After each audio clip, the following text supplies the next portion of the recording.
In this video, we will go over how to set up instant cast so your Vindicta ult can go from this to looking like this. This version I run is better than other instant cast setups I have seen because you do not need to stop shooting in order to use your abilities or items. So let's get right into the setup. First, we must navigate to where we can store the config file for the console commands we will need the game to run on launch. Right-click on Deadlock in your Steam library and proceed to where the game's files are stored as I am.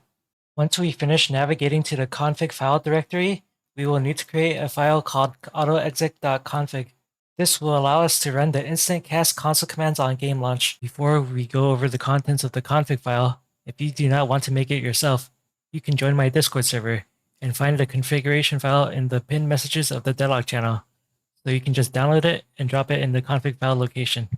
Your config file will need to look like this. It will have the aliases that are needed to make the instant cast work, and the lower portion of the file will allow us to bind these aliases to keys that we would like to use for our items and abilities. You will need to make sure that the hotkeys page does not use any of the same hotkeys as the console commands, because the key assignment and hotkeys takes priority over the ones assigned by console commands.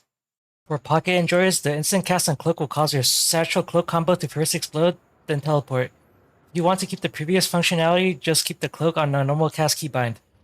If you like the flexibility of deciding where your satchel explodes, then you can just have an instant cast keybind and a normal cast keybind for the cloak, allowing you to decide where you want your satchel explosion to occur when you hit the key to teleport.